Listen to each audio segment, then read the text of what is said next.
오늘은 영상도 좀 보고 제가 또 준비된 말씀도 좀 나누려고 그러는데요. 스타트, 우리 최동렬 집사님 스타트 해주세요. 지난 7월 4일 CTS 주관으로 2022년 목회 컨퍼런스가 열렸는데요. 이제 처음 나오신 분들은 잘 우리 교회가 모를 거고, 또 주일 예배 잘 빠지신 분들도, 오후에 참석하지 않는 분들도 우리 교회에 어떤 일이 일어나는가 잘 모르신 분들이 많아요. 그래서 우리 교회 홍보 겸해서 우리 교회가 이런 교회다라는 그런 홍보 겸해서 이제 이 영상을 좀 보려고 하는데요. CTS 주관으로 2022년 이제 목회 컨퍼런스가 청주 상당교회에서 열렸고, 거기에 스타트 했나요? 스타트 하면 소리가 바로 나왔어요. 소리 말씀 안 하시면 소리는 좀 줄이면서, 소리 줄이고 스타트 해주세요. 됐나요? 여기 강사 중에서는 이제 우리 신학교 중에서 가장 지명도 있는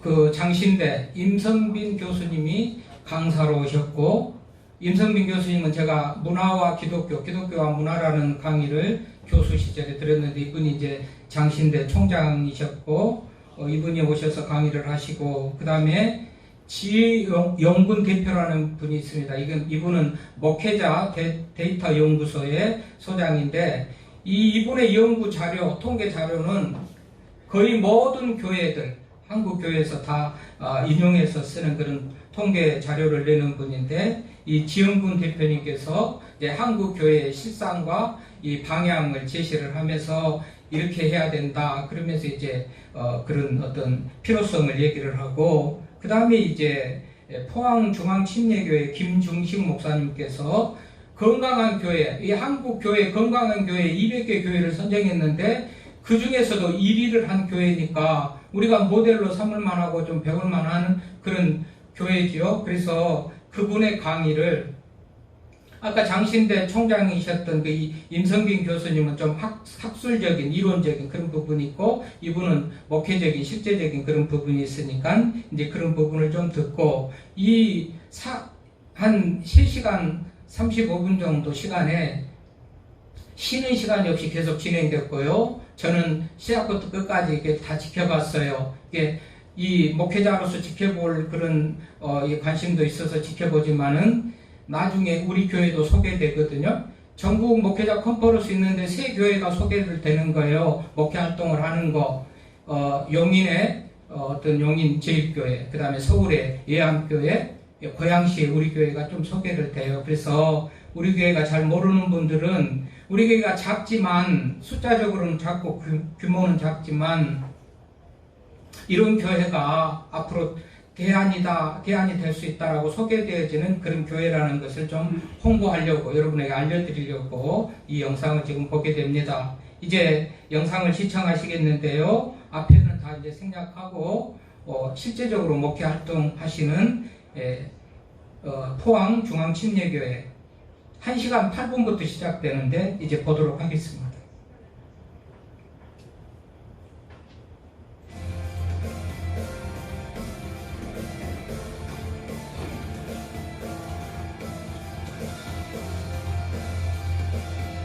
대단히 큰 교회지요?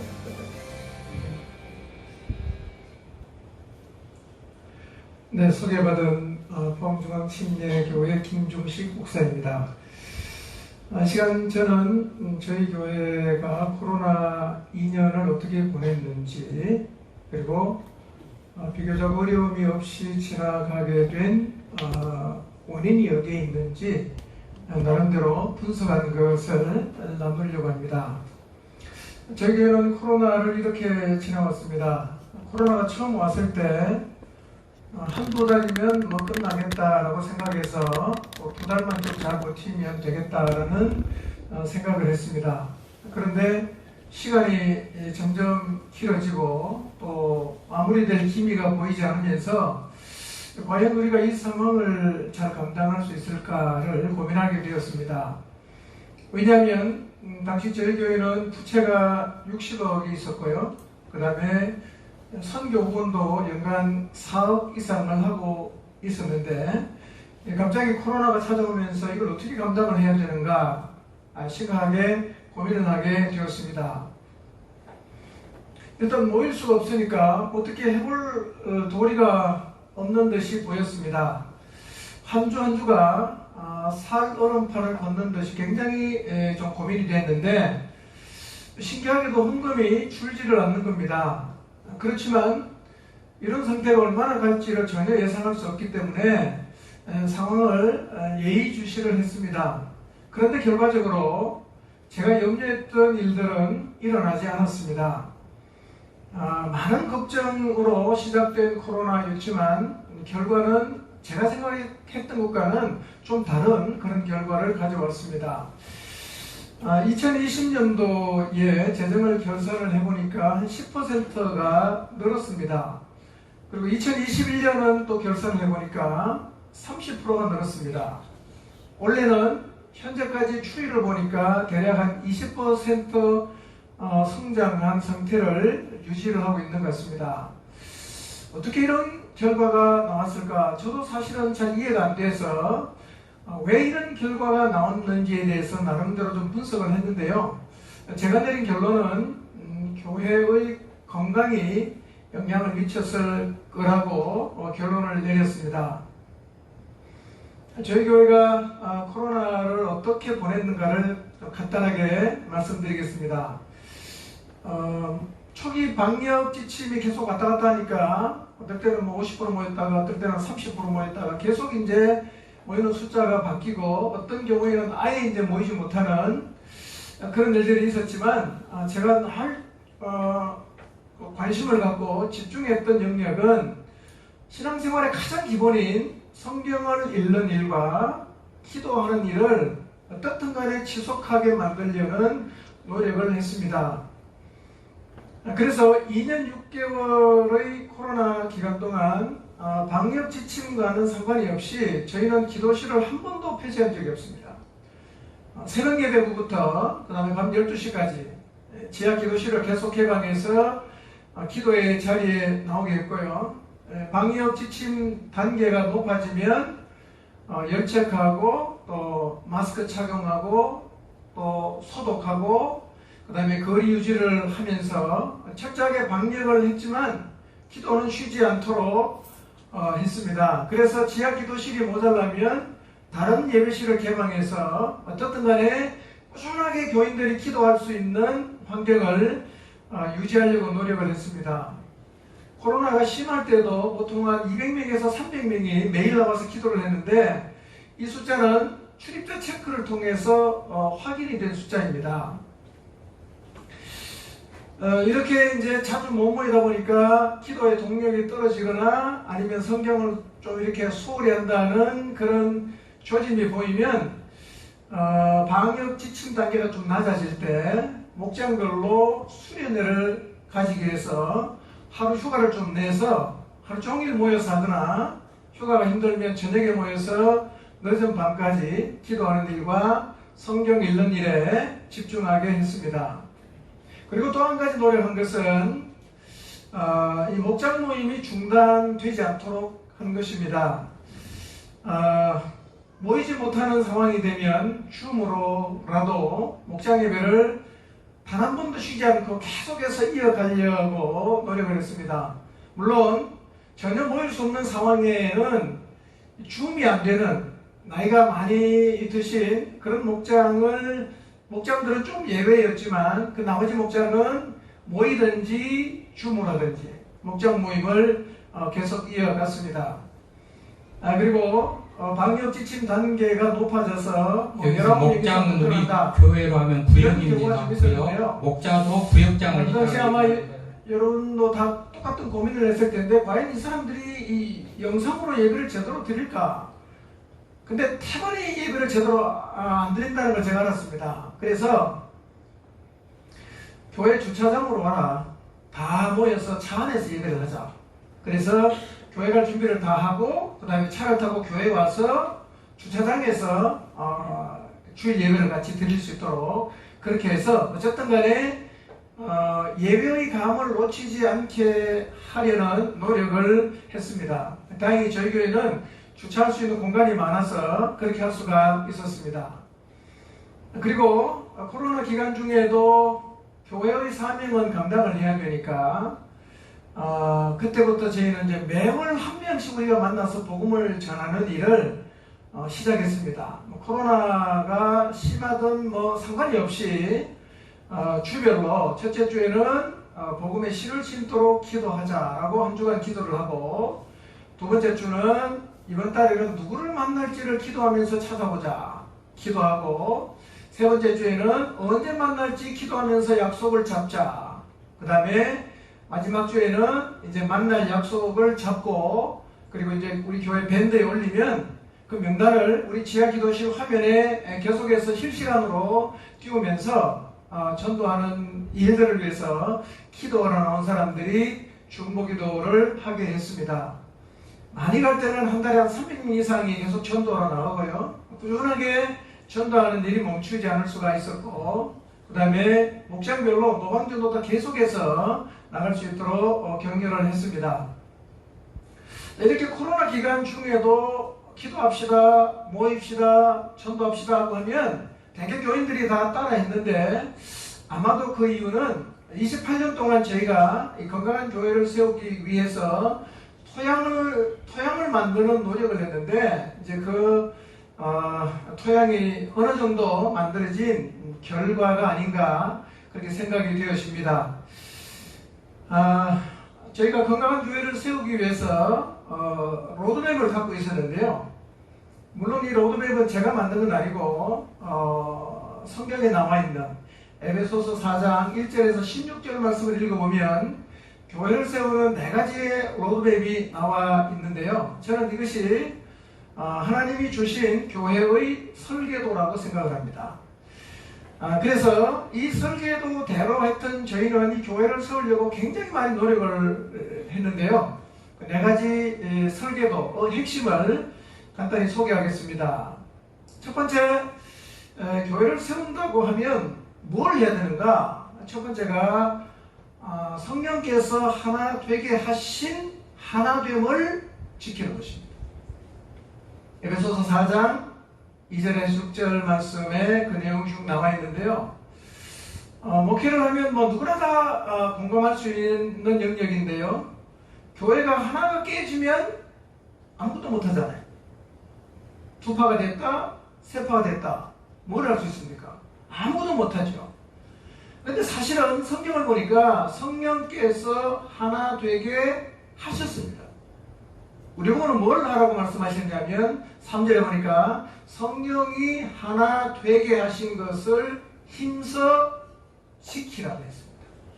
교회의 하나됨을 지키는 것이야말로 교회를 세우는 굉장히 중요한 포인트가 된다고 생각을 합니다. 교회의 하나됨을 깨는 세력이 있죠. 잘 아시는 것처럼 마귀입니다. 마귀는요, 이 교회의 하나됨을 깨려고 온 교회 안에 사람들을 헤집고 다니지 않습니까? 그래서 이 사람을 건드려서 분열을 일으키고 저 사람을 건드려서 낙심하게 만들고 그렇게 하는 일은 끊임없이 하고 있는데요. 그래서 교회가 세워지려고 하면 기본적으로 모든 성도가 영적으로 무장해서 이 마귀에게 휘둘리잖아요. 이게 안 되면 어떤 노력을 해도 하나됨을 지켜나갈 수 없게 되는 순간 교회는 사실은 세워지는 게 힘들어집니다. 성경에 보면 이 하나됨을 지키는 4개의 끈을 소개하고 있습니다. 그게 뭐냐면 겸손, 온유, 오래 참음, 사랑 가운데 서로 용납인데요. 이 내용을 잘 보시면 갈라디아서 5장에 있는 성령의 열매와 굉장히 유사합니다. 그러니까 결국 이겁니다. 교회의 하나됨을 지키려고 하면 성령 충만해야 된다는 겁니다. 그러니까 교회가 세워지는 것은 영적인 힘과 성숙함이 있어야 세워지지 구조나 조직으로는 교회를 세우기가 사실은 불가능하다. 두 번째, 교회를 세우는 설교도의 핵심은요, 분량의 차이를 인정하는 것입니다. 에베소 4장 7절에서 10절에 이 내용이 잘 소개되고 있는데요. 이렇게 말합니다. 하나님이 각 사람에게 주신 선물의 분량이 다르다는 거예요. 교회를 누가 먼저 나왔냐, 나중 나왔냐, 이거랑 상관이 없이 하나님이 부르신 사람들에게 나누어 주신 분량이 다르다는 거예요. 그러니까 교회가 세워지려고 하면 이 분량의 차이를 인정하는 토양이 되지 않으면 교회는 사실은 굉장히 힘들어집니다. 교회는 분량의 차이를 인정을 하는 토양이 되어서 이 연공서열이 고집이 되지 않아야 됩니다. 먼저 온 사람이 임자가 되고 먼저 온 사람이 항상 주도권을 쥐고 있으면 결국은 교회가 하나님이 더 큰 분량의 사람을 세워도 그 사람이 주님의 교회를 세우는 일에 아무런 기여를 할 수가 없게 돼요. 그래서 저는 교회 안에서는 교회가 세워지려고 하면 연공서열이 파괴가 되어야 되고, 쉽게 설명해서 추월이 허용이 되어야 저는 교회가 건강하게 세워질 수 있다고 생각합니다. 나보다 늦게 온 사람이 더 중요한 자리, 나보다 늦게 온 사람이 더 큰 분량의 일을 할 수 있는 부분이 자연스러워야 되고, 이것이 받아들여지는 교회의 토양이 되어야만 주님의 교회가 하나님이 각 사람에게 주신 분량을 따라 역사해서 저는 건강하게 세워질 수 있다고 생각합니다. 오늘날 사실은 교회 안에서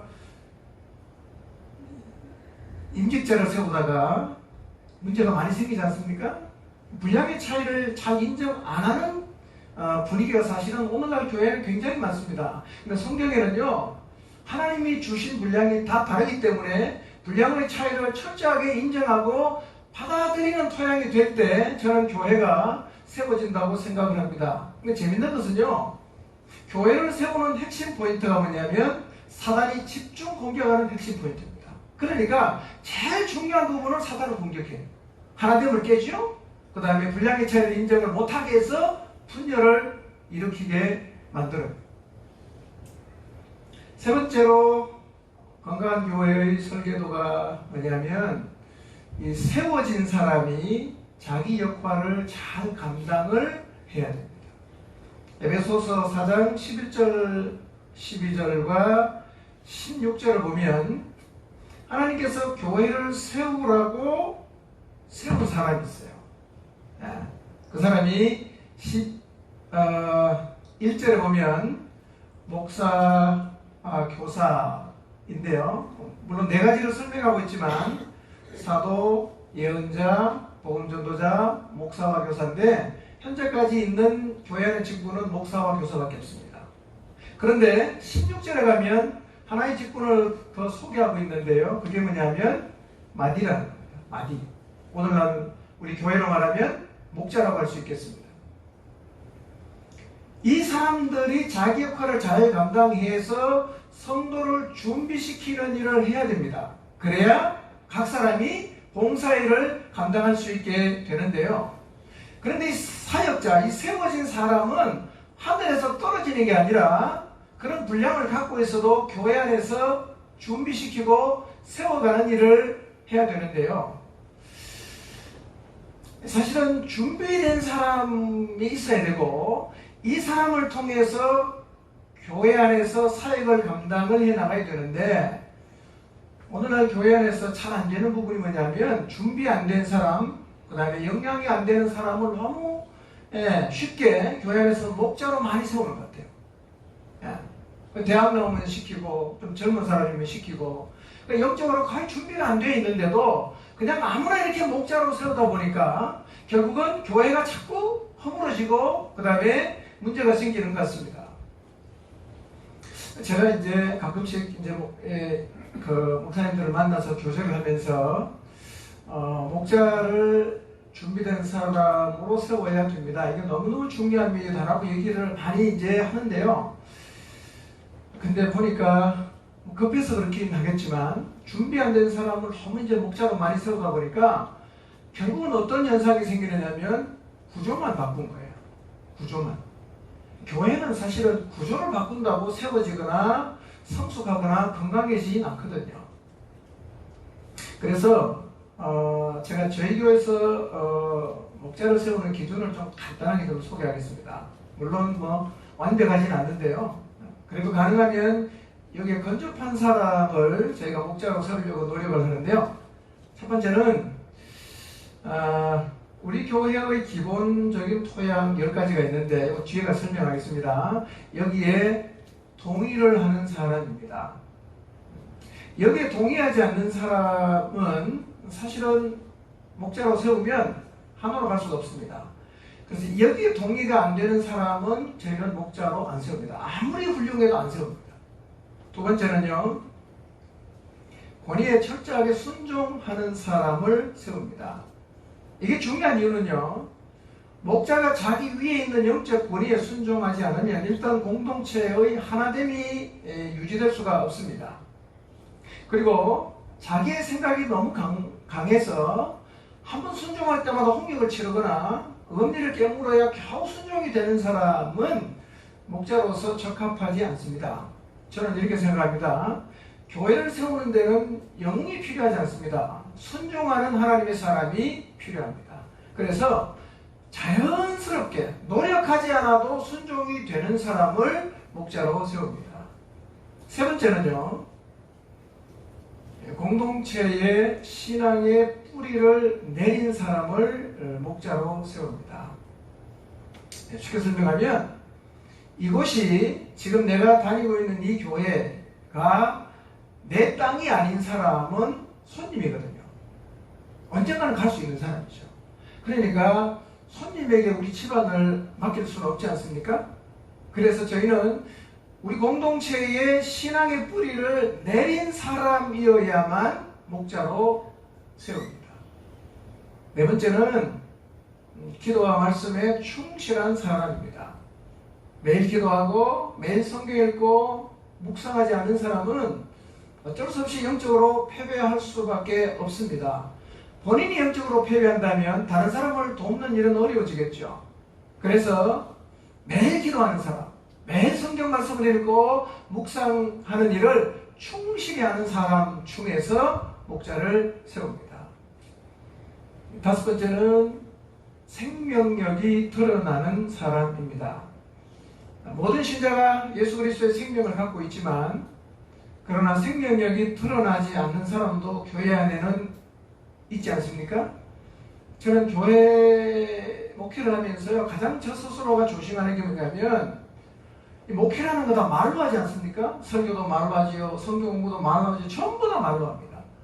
그런데 복음의 능력이 나타나지 않으면 잘못하면 이게 말장난이 될 수가 있기 때문에 저는 굉장히 조심해야 된다고 생각합니다. 그래서 복음의 능력, 생명의 힘이 드러나는 것이 저는 결국 교회를 살릴 수 있는 굉장히 중요한 비결이 된다고 생각을 합니다. 그래서 눈여겨봅니다. 누구의 삶에서 예수 그리스도의 복음의 능력이 나타나는가? 대가가 요구되어도 순종하고 고난을 감내하고 주님을 잘 따르고 있는가? 이런 사람을 눈여겨보았다가 준비가 되면 목자로 세웁니다. 여섯 번째로는 리더십이 있는 사람입니다. 모든 면에서 성실하고 정말 자기를 잘해도요, 리더십이 없는 사람이 있어요. 리더십이 없는 사람을 성실하고 목자로 세우면 얼마 안 가면 자기도 죽고 목장도 죽습니다. 리더십은 매우 중요한 목자의 자질입니다. 저는 교회를 이렇게 다니면서요, 유심히 봅니다. 리더십이 있는가 없는가를 계속 살피고 계속 물어요. 리더십이 있는 사람 가운데 준비가 되면 그 사람을 목자로 세웁니다. 일곱 번째, 정서가 건강하거나 치유된 사람입니다. 대부분 사람은 어느 정도 정서적인 왜곡을 다 갖고 있죠. 정서가 하나도 왜곡이 안 된 사람은 저는 없다고 생각합니다. 그러나 목자가 된 사람은 비교적 정서가 건강하거나 아니면 상처가 있다고 해도 치유를 경험한 사람 중에서 세워야 한다고 생각합니다. 왜냐하면 자, 오늘날 교회 안에 정서가 망가진 사람이 참 많거든요. 이유가 뭐냐면 가정이 망가지기 때문에. 예, 망가진 가정에서 자란 사람은 정서가 많이 망가지는데요. 이런 사람의 특징이 뭐냐면 매사가 부정적입니다. 감정 기복이 심하고요. 분노 잘하고요. 다른 사람 관계를 잘 못 맺습니다. 그래서 이런 사람은 목자로는 적합하지 않고요. 이런 사람을 세워놓으면 어떤 현상이 생기느냐면 양이 목자를 돌보는 이런 이상한 현상이 생깁니다. 그래서 정서가 건강하거나 아니면 치유된 사람 중에서 목자를 세워야 합니다. 8번째, 돈에 대해서 인색하지 않는 사람입니다. 돈은 하나님에게 버금갈 정도로 사람에게는 중요하지 않습니까? 근데 예수님을 주님으로 모셨다면 돈에 대해서 좀 자유를 해야 되는데, 그래서 돈 모으는 게 인생의 목적이 아닌 사람을 목자로 저희는 세웁니다. 돈에 대해서 지나치게 인색하거나 돈에 아직 한이 풀리지 않은 사람은 그 사람은 목자로 세울 경우에는 그 양들을 굉장히 시험에 들게 만듭니다. 그래서 돈에 대해서 인색하지 않고 자유한 사람, 한이 없는 사람 가운데 저희는 목자로 세웁니다. 그 다음에 9번째로 영혼을 섬기는 일이 인생의 목표여서 그 일에 자신의 인생을 기꺼이 드리는 사람을 세웁니다. 영혼을 섬기는 일을 부담스러워하고 영혼을 위해서 시간 쓰고 돈 쓰는 것을 늘 계산하는 사람은 목자가 되는 것이 적합하지 않습니다.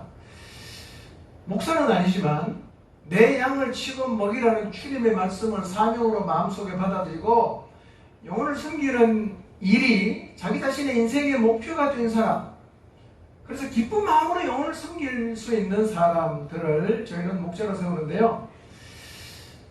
그래서 저희 교회는 항상 목자가 부족하고요. 그 다음에 저희 교회 목자는 설교 빼놓고는 제가 하는 것 다 합니다. 개인 양육, 복음 전하는 것, 신방, 상담 다 하고 있습니다.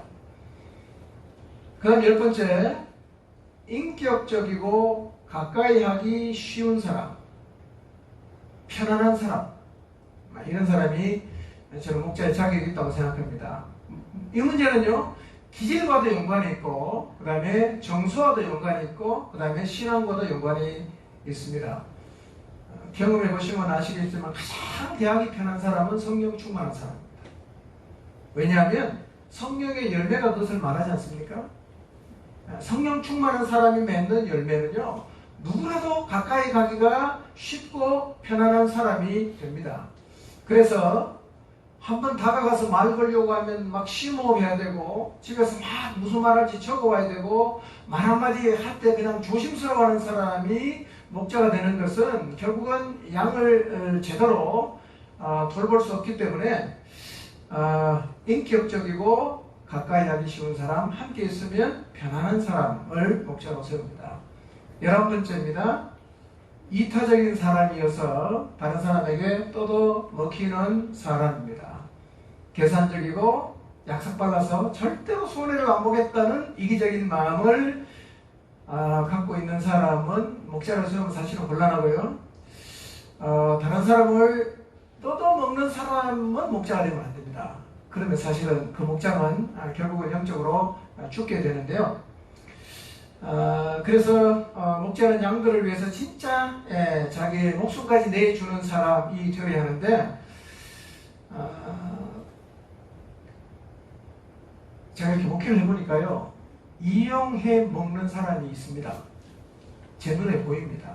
교회를 이용하고 목자를 이용하는 사람이 있거든요. 제가 목자들을 이렇게 말합니다. 이용당해라. 이용하는 줄 알지만 이용당해라. 그 사람이 목자다. 언젠가는 깨닫게 될 거니까 그때까지는 이용당해줘라 라고 얘기합니다. 12번째, 매사에 본이 되는 사람을 세웁니다.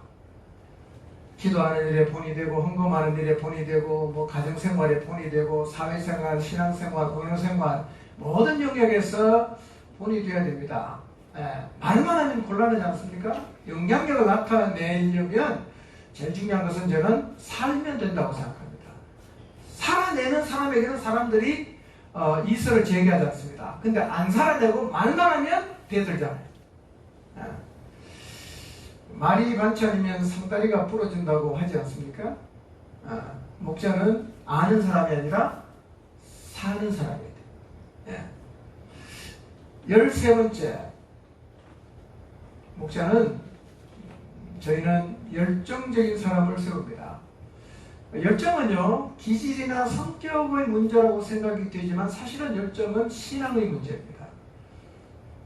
라오디게아를 향해서 열정을 잃어버린 것을 책망하지 않습니까? 열정을 잃어버렸다는 것은 신앙이 변질이 됐다는 얘기입니다. 그래서 목자는 하나님을 향해서 열정을 소유하고 그 열정을 계속해서 나타내며 살아가는 사람이어야 합니다. 열정이 죽은 사람은 목자로는 적합하지 않습니다. 자, 마지막 14번째, 새신자는 목자로 세우지 않습니다. 학력이 뛰어나고 사회적으로 지도급에 있는 사람일지라도 새신자는 목자로 세우지 않습니다. 새신자를 목자로 세우는 것은 마치 어린아이를 가정의 자리에 세우는 것과 같기 때문입니다. 교회나 목장은 성숙한 사람이 끌고 가야 됩니다. 그것이 가장 안전합니다. 그래서 새신자는 목자가 되기에는 적합하지 않습니다. 자, 이렇게 준비된 사람을 찾는데요, 잘 없어요. 그래서 최대한 건사치에 있는 사람 가운데 준비된 사람을 저희는 목자로 세우려고 노력합니다. 자, 이렇게 준비된 사람이 한 명이 늘고 또 한 명이 늘고 또 한 명이 늘면 사실은 세워지는 사람이 많아질수록 교회는 굉장히 저는 건강해진다고 믿습니다. 자, 네 번째, 건강한 교회를 세우는 설계도가 뭐냐면 온몸이 마디를 통해서 연결이 되는 겁니다. 그럼 교회가 한 몸이라고 하지 않습니까? 한 몸이 되려면 뭐가 전제가 되어야 되겠습니까? 모든 지체가 연결이 되잖아요.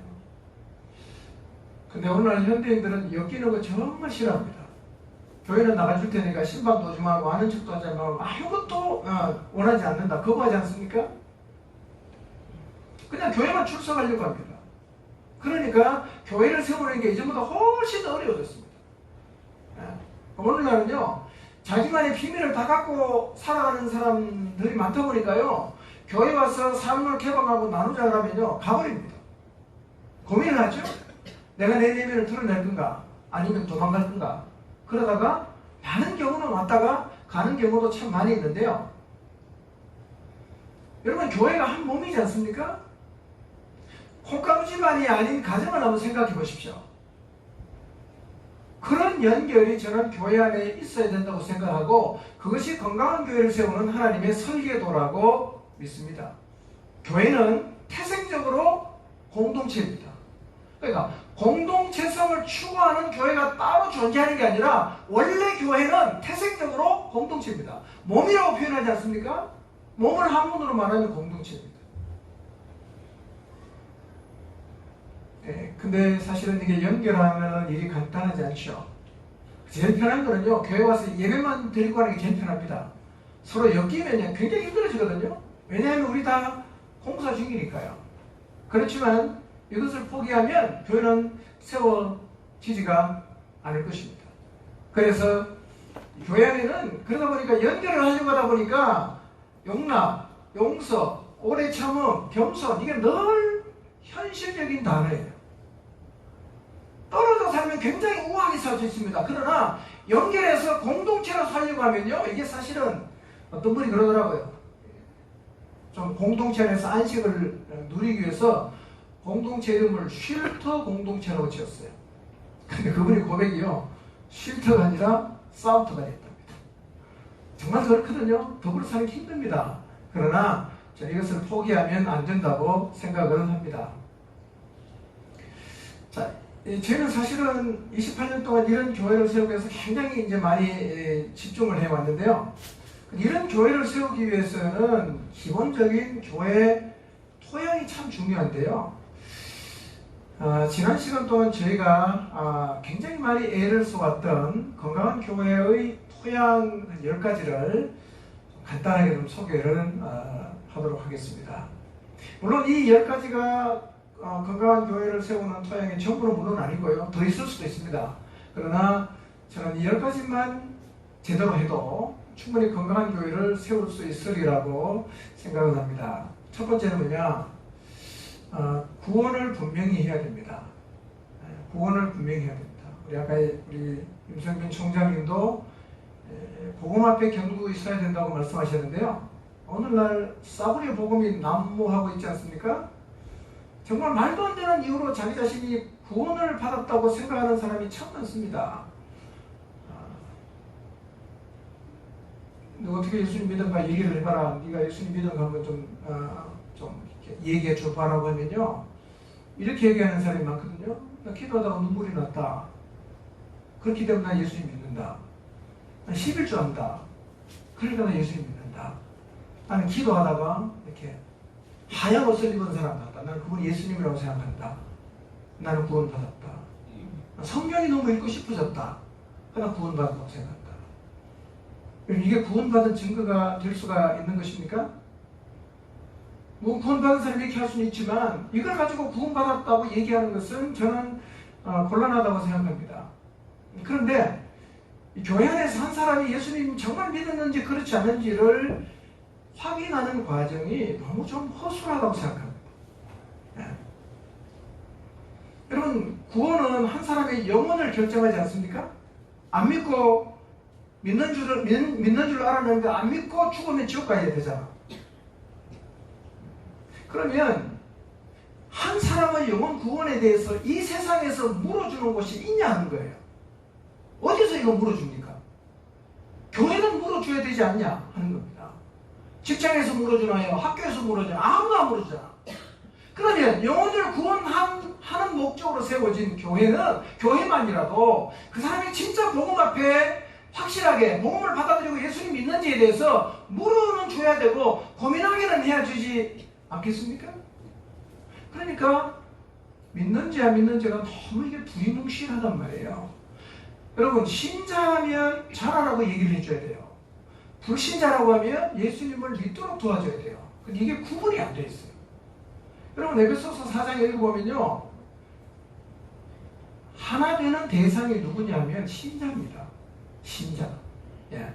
저는 한 사람이 분명히 복음 앞에 직면하고 복음을 받아들였는지를 분명히 하는 것이 저는 매우 중요하다고 생각합니다. 두 번째는요, 교회 공동체에 연결되게 해야 됩니다. 신앙이 자라려고 하면요, 신앙의 뿌리를 내릴 교회가 있어야 됩니다. 다시 말씀드리면 내 교회가 있어서 지체로 연결이 되어야 됩니다. 그런데 내가 지금 이 교회를 다니고 있지만 이 교회는 내 교회는 아니에요. 전혀 연결도 안 되어 있어요. 언제라도 수틀리는 가요. 여러분, 이런 생각을 하고 있는 사람이 많아지면 교회는 건강할 수가 없고 세워질 수도 없어요. 쑥쑥 빠져나가니까요. 신앙은 개인으로 자라는 것 같지만 사실은 신앙은 공동체로 자라는 것입니다. 그리고 공동체에 속해야 비로소 신앙이 자랄 수가 있어요. 그래서 교회 공동체에 연결되게 하는 토양을 만드는 것이 굉장히 중요하다고 생각합니다. 세 번째는 가르치는 일을 멈추지 않아야 합니다.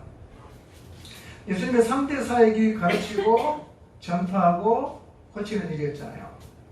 그러니까 우리가요, 어떤 교회가 성경을 가르치는 것을 보면서 이 교회는 가르치는 일에 관심이 있구나, 혹은 이 교회는 교육적인 부분이 잘 되어 있구나 라는 정도로 생각해서는 안 됩니다. 저는 이 가르치는 일은 교회의 중요한 기초가 된다고 생각합니다. 여러분에게 본을 보여주신 분이 예수님입니다. 교회는요, 끊임없이 성경을 가르쳐야 됩니다. 밤낮 없이 성경을 저는 가르쳐야 된다고 생각합니다. 네 번째는요, 사람을 세우는 교회의 토양을 만들어야 됩니다. 사람 세우는 일의 중요성은 재론할 필요가 없을 텐데요, 교회가 사람이잖아요. 교회를 세운다는 것은 결국은 사람을 세운다는 얘기거든요. 의외로 많은 교회들이 사람 세우는 데는 관심이 적고 이 행사에 좀 관심이 많은 경향이 있습니다. 그런데요, 교회는 사람 세우는 일에 영향을 집중해야 한다고 저는 믿습니다.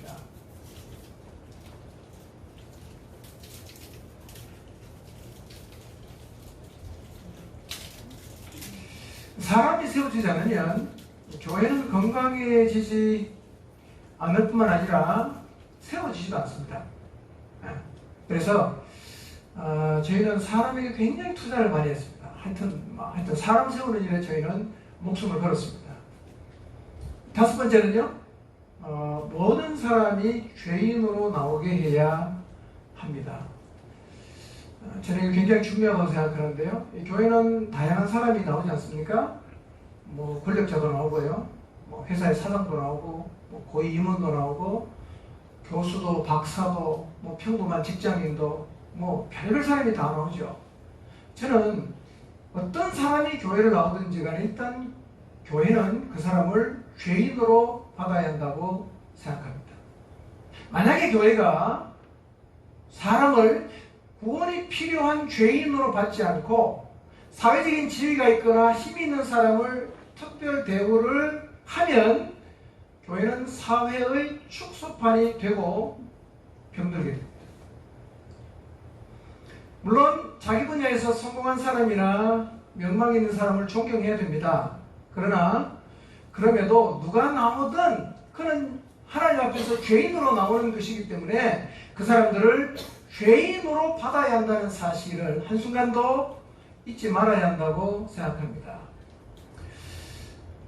사회적으로 성공한 사람이 많다고 좋은 교회 되는 것 아니고요, 명망 있는 사람이 많다고 해서 성공한 교회가 되는 것도 아니고요, 사회적인 명사가 많다는 것이 교회의 격을 높이는 게 아닙니다. 교회의 격은 그렇게 높아지는 것이 아닙니다. 교회의 격은요, 얼마나 많은 죄인이 2시간 44분부터 한번 보십시다. 이게 시간이 좀 더 필요로 하니까 이제 또 말씀도 나누고, 우리 교회 나오는 2시 44분 용인 뭐 제1교회, 이건 아주 큰 교회를 건축하면서도 교회를 기존의 어떤 틀에 바꾼 그런 건축 얘기하고, 예암교회는 상가교회인데 또 뭐 우리 교회, 이렇게 세 교회가 목회 컨퍼런스 전국에 중계되고 또 이게 보는 그런 데서 소개되는 그런 내용들입니다. 2시 45분을 하겠다고 하시죠. 2시 44분. 그럼 3시간 50분 저는 꼼짝없이 들었는데 1시간 설교 드리면서 여러분 말씀했죠. 지역사회 하는 교회에 대한 정신대로 살아가는 이 고맙습니다. 앞으로도 계속 여러분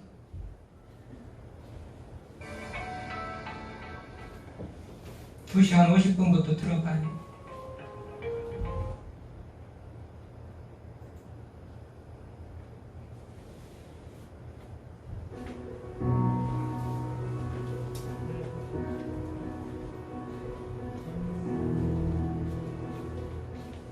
첫 번째 목사님 오토바이 사고 돌아가셨지. 두 번째 목사님은 교회를 판도갔다. 본인 목사님 입장에서는 이제 좀 넓은 큰 지역에 가서 목회를 하겠다고 하신 거지만, 사실 얼마나 그 인심을 잃었는지, 교회가 지역에서 그 세뇌해주고 방을 세뇌해주고 사는 그런 사람들이 돼지를 키우면 키웠지 교인들한테는 세를 안 준다고 그럴 정도로 두 사람이나 그런 분이 있었어요. 그래서 어떻게 하든지 섬기고 봉사하고 나누고 이렇게 하면서, 사실은 이제 우리 교회가 주민분들 입장에서 없으면 안 될 교회, 근데 교회가 있어서 행복한 교회, 이제 마을이다, 이제 그렇게 정도로 인식이 바뀌었고요.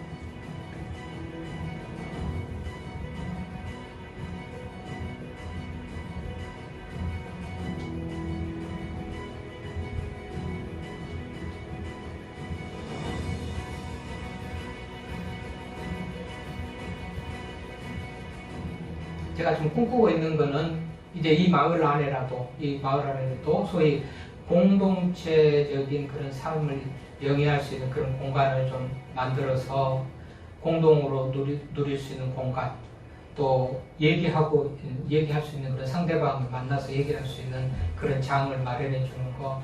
특히 저 개인적인 목표는 100개 이런 이 자리 상가교회 목사님들을 자립하는 교회로 자, 저까지 그런 기준에는 끝나고, 제가 이런 글을 하나 소개하겠습니다. 친구의 전도를 받아가지고 교회를 갔는데 거기에서 실망하고 돌아온, 그래서 그 친구한테 편지를 쓴 그런 내용입니다. 한 고등학생 소녀가 친구에게 편지를 썼습니다. 나는 어제 너희 교회에 갔었어. 비록 내가 나를 한번 초대했지만 너는 내가 교회에 나오는 것을 진심으로 원하고 있다는 것을 알고 있기 때문이야. 나는 내 옆에 앉으려고 너를 찾았지만 너는 없었어. 그래서 나는 맨 뒷줄에 앉으려 했는데 그 줄은 꽉 차서 앉을 수가 없었단다. 그때 안내하시는 분이 오셔서 나를 맨 앞쪽으로 인도해 주셨는데 앞으로 나아가는 나는 마치 행진하고 있는 것 같았어. 곧 예배는 시작되었고 성도들은 내가 모르는 찬송가를 불렀어. 나는 따라서 흉내내려고 노력했고 노래하는 척 했지만 결국은 그 찬송을 하지 못했지 뭐야. 그런데 나는 성도들 중에 몇몇 사람들이 찬송하지 않고 있는 것을 보고 놀랐어. 한숨과 하품을 하면서 그들은 단지 허공을 응시하고 있었고 내가 학교에서 좋다고 여기던 3명의 아이들은 서로 속삭이고 있었으며 또 어떤 사람은 킥킥대며 웃고 있었어. 나는 너희 교회가 그러리라고 생각하지 못했어. 목사님의 설교는 재미있었지만 성가대원 몇 명은 그런 것 같지가 않았어. 피곤해 보였고 지겨운 표정이었으며 어떤 사람은 설교를 듣고 있는 사람들 중 한 사람에게 계속 미소를 짓고 있기도 했어. 목사님은 신앙의 확신에 대해 설교하셨는데 그 말씀이 내게 와 닿았기에 예배가 끝나면 이것에 대해 누군가와 얘기를 나누고 싶었어. 하지만 축도가 끝나는 동시에 모든 생각은 사라졌어. 나는 옆에 있던 사람에게 안녕하세요 하고 인사를 했으나 그들은 진심으로 담례하는 것 같지 않았어. 나는 그 말씀에 대해서 토론할 친구를 찾았지만 그들은 새로운 화제를 이야기하느라고 정신이 없었어. 한 소녀와 잠시 이야기를 했으나 곧 인파에 휩쓸려 우리들의 대화는 중단되었어. 우리 부모님은 교회에 다니지 않지만 나는 사랑이 있는 모임에 가입하려고 어제 혼자 교회에 갔던 거야. 그곳을 떠날 때 교회 입구에 있는 게시판을 보니 사랑이 넘치는 교회에 오신 것을 진심으로 환영합니다라고 쓰여 있었어. 그러나 나는 다시는 교회에 가지 않을 거야. 미안해.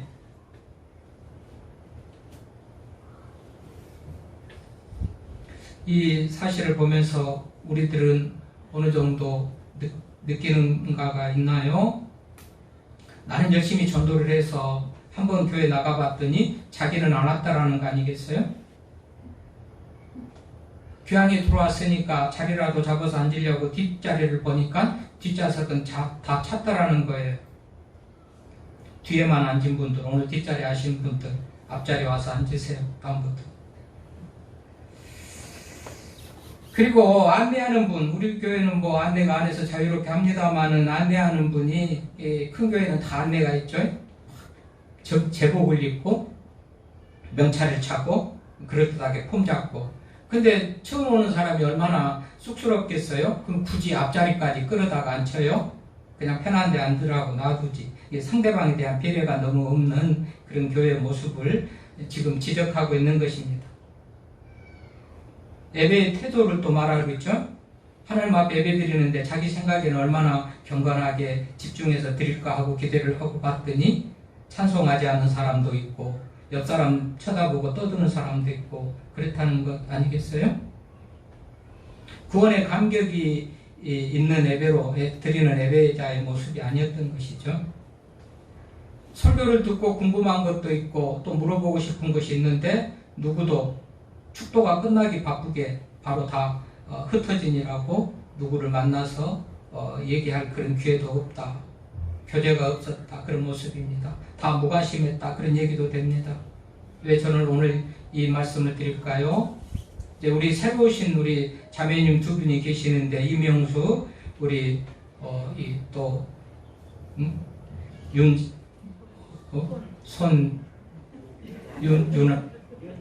윤자 잘 안 읽네요. 이름을 잘하면서도 그런 분들이 있으니까 우리가 좀 더 관심 가지고 따뜻하게 맞아두자 그런 얘기를 하려고 이 말씀을 지금 드리는 건데 그렇죠? 신앙에 대해서 뭔가 들은 설교에 대해서 좀 궁금해서 물어보려고 하면 피서 얘기는 하고 어제 놀았던 얘기는 하고 그러면 안 되겠죠. 이런 모습에 실망해가지고 나는 다시는 교회에 가지 않을 거다, 미안해, 친구가 이런 얘기를 한다면 얼마나 하나님 앞에서 우리가 잘못됐는가 이런 생각을 해보게 됩니다. 자, 오늘 본문으로 돌아가서 아까 우리 김중식 목사님 포항 제1침례교회 큰 그 교회 65 빚이 있지만 그렇게 지었다고 그러는데 건강한 교회 200개 건강한 교회 200개를 다 설문조사해 가지고 했는데 그 중에서 1위 했다는 교회 우리 교회 모델이 됐으면 좋겠는데 이제 7월 4일에 지금 강의를 들었고 저는 벌써 수개월 전부터 계속해서 이런 부분을 얘기를 했죠. 그보다도 훨씬 더 앞에서 우리 리더들이 직분자들이 좀 맡겨진 일을 잘 감당했으면 좋겠다 이런 말씀도 드렸고 내년부터는 조금 리더들을 세우는 부분도 좀 더 지금과 같은 방법이 아닌 다르게 해야 되겠다 이런 생각이 있다는 것도 말씀을 드렸고 주일 2부 예배만 나오는 분들은 별로 모를 거예요. 새벽에 금요 기도회 수요 예배 얼마나 말씀을 드리면서 이렇게 이런 말씀을 하는지 몰라요. 자, 교회가 무엇이죠? 생명력이 있고 또 사랑을 느끼게 하고 오면 행복하고 기쁘게 하는 것이 그런 교회가 돼야 되는데 영혼이 구원 얻잖아요. 영원한 살 길을 받으면 얼마나 기쁘고 행복합니까? 그것을 가리키고 들으니까 말이죠. 그래서 초대교회에는 이런 고백이 있었어요. 하나님을 아버지로 교회를 어머니로 가족 같은 그런 분위기 이게 교회라는 것 아니겠어요?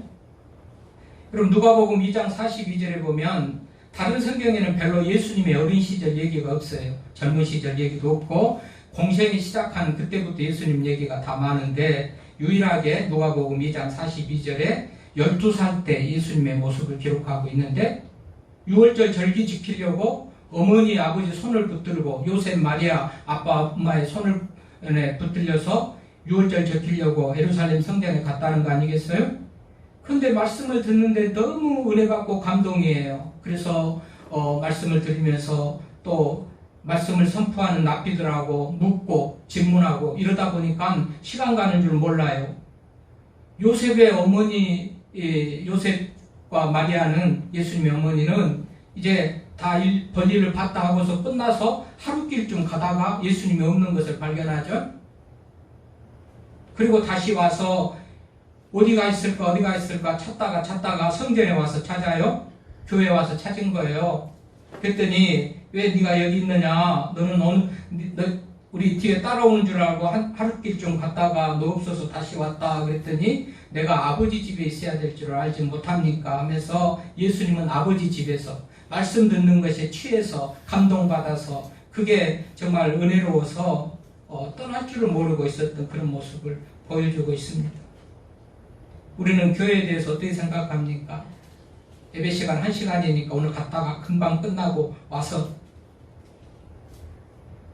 사회생활을 하니까 이런 일 저런 일들이 다 있고 필요한 시간입니다만은 예배 시간만큼 교회 와서 예배 드리는 시간만큼은 좀 더 우리가 하나님을 만나는 시간이다.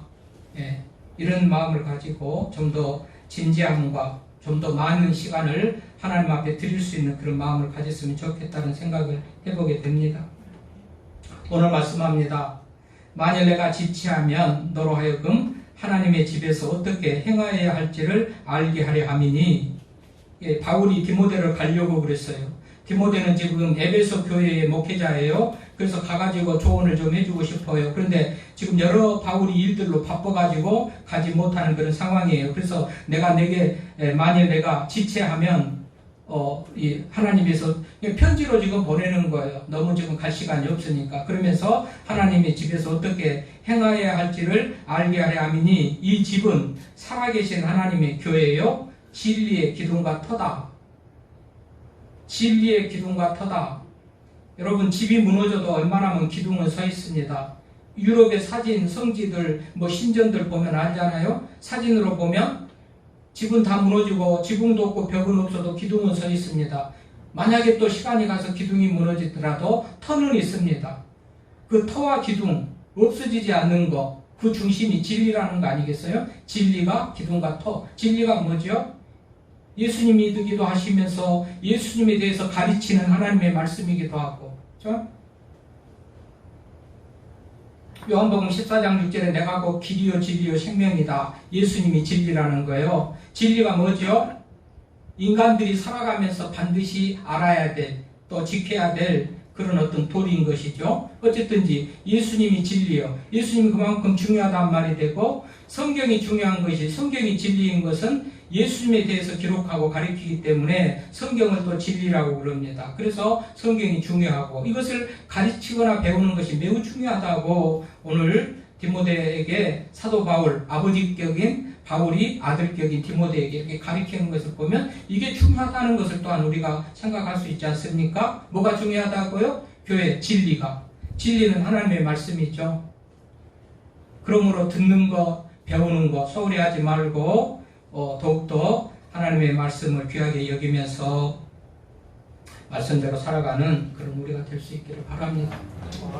조금 설교했던 지금 이 동영상 쭉 보면 3시간 한 45분인가 긴 시간 동안에 장신대 총장이었던 임성빈 교수님, 그리고 모든 목회 데이터 연구소장 지용근 그런 어떤 소장님이 나와서 현실을 다 진단해주고 거기에 토대로 해가지고 있는데, 아까 건강한 교회 200개 건강한 교회를 선정했는데 1위 된 교회가 아까 포항 제1교회 김중식 목사님, 그 교회 지금 우리가 설교를 듣고 목회 활동을 듣는 건데, 우리가 이것을 보면 저도 건강한 교회를 꿈꾸고 건강한 교회가 되기를 바라는데 저 혼자만 안 돼요. 같이 해야 돼요. 같이 더불어서. 그리고 새 교회가 소개되잖아요.